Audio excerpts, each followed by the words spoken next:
ॐ अज्ञानतिमिरान्धस्य ज्ञानाञ्जनशलाकया चक्षुरुन्मीलितं येन तस्मै श्रीगुरवे नमः। नमः ॐ विष्णुपादाय कृष्णप्रेष्ठाय भूतले श्रीमते भक्तिवेदान्त स्वामिन्निति नामिने। नमस्ते सारस्वते देवे गौरवाणी प्रचारिणे निर्विशेष शून्यवादी पाश्चात्यदेशतारिणे। जय श्री कृष्ण चैतन्य प्रभु नित्यानंद श्री अद्वैत गदाधर श्रीवासादि गौरभक्तवृंद। हरे कृष्णा कृष्ण कृष्ण हरे हरे, हरे राम राम राम हरे हरे। ओम नमो भगवते वासुदेवाय। नारायणं नमस्कृत्य नरं चैव नरोत्तमं देवीं सरस्वतीं व्यासं ततो जयमुदीरयेत्। In this session, we will be discussing from the 30th verse of the 10th chapter of the first canto of Srimad Bhagavatam. Eta param stritvam apasta peshalam nirasta shaucham bata sadhu kurvate yasam grihat pushkara lochana patir na jatu apaiti ahrutibir hridis prushan. The meaning of this verse is, all these women auspiciously glorified their lives despite their being without individuality and without purity. Their husband, the lotus-eyed personality of Godhead, never left them alone at home. He always pleased their hearts by making valuable presentations. So these descriptions may appear like Krishna is a henpecked husband, but actually Krishna is just reciprocating the devotional service of his devotees. That's all Krishna is doing, because Krishna has no need for anyone's service. He is full in himself. Atma Rama is completely self-satisfied. So it is the devotees who, out of their own devotion to Krishna, their love for Krishna, they render service to him. And the mood of the devotees, pure devotees, also that we simply want to please Krishna. Reciprocally, Krishna also accepts the service, and in return for the service, Krishna wants to please his devotees. So the description here is that the queens, they always were rendering very, very nice service to Krishna in the palace. Now these queens were provided by Krishna with each queen one palace and so many thousands of servants to attend to every single need of the king and the queen, of Krishna and his queen. But in spite of that, the queens would personally serve Krishna. They would not depend on, they would not take the help of any of the other servants. Personally, they would tend to every need of Krishna. That is described in detail in the 10th canto of the Bhagavatam. And Krishna very kindly accepted their service simply because it was offered with devotion. So only through devotion we can attract Krishna's attention.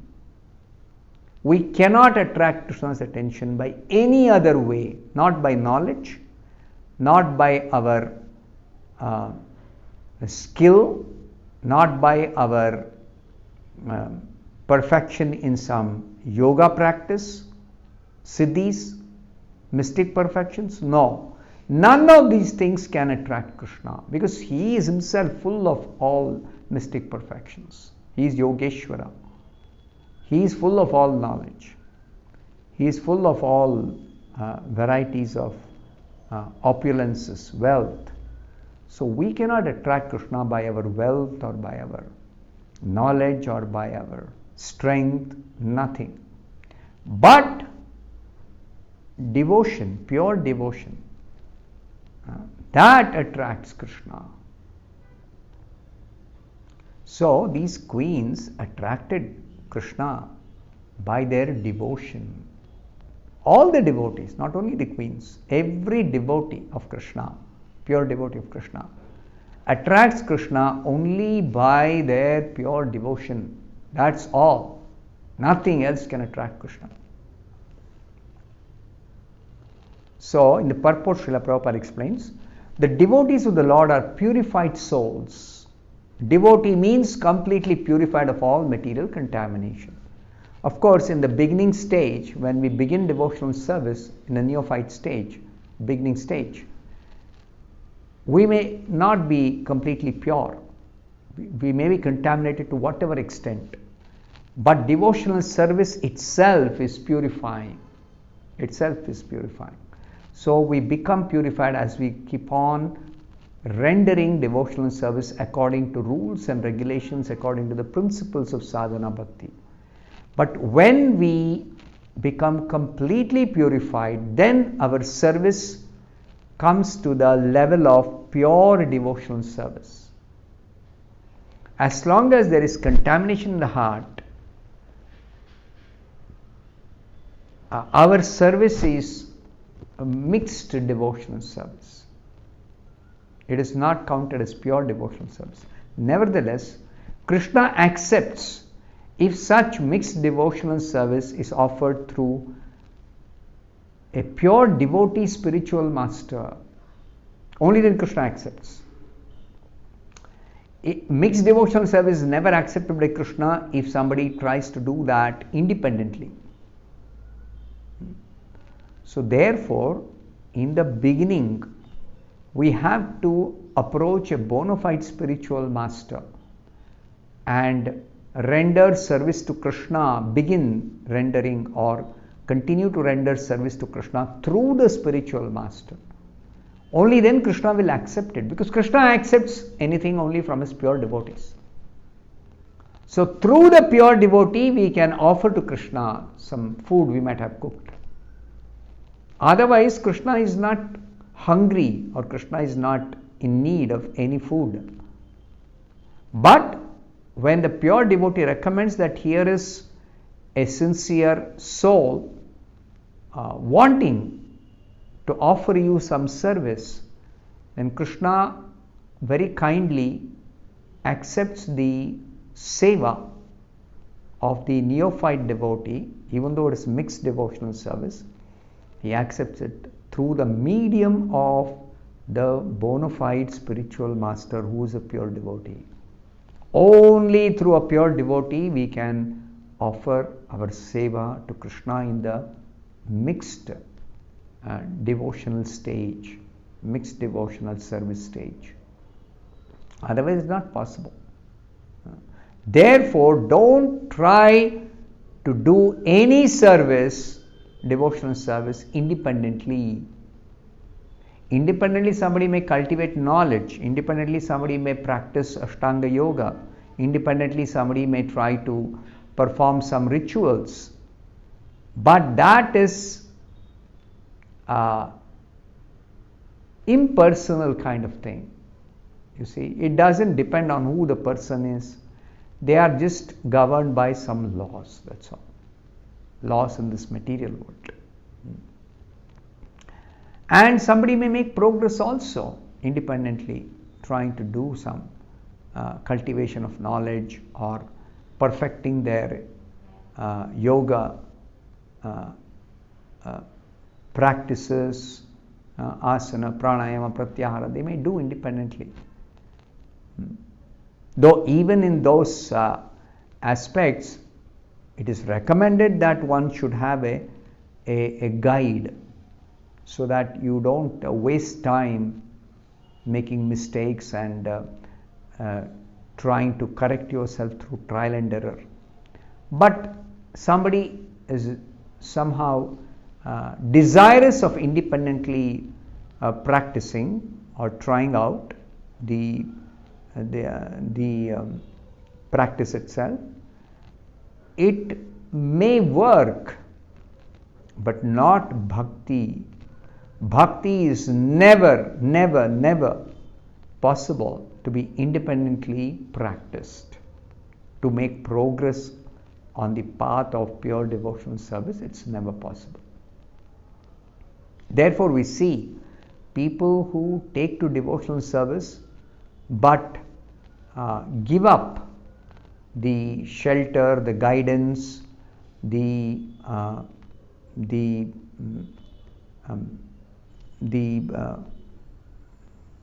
teachings of the pure devotee spiritual master.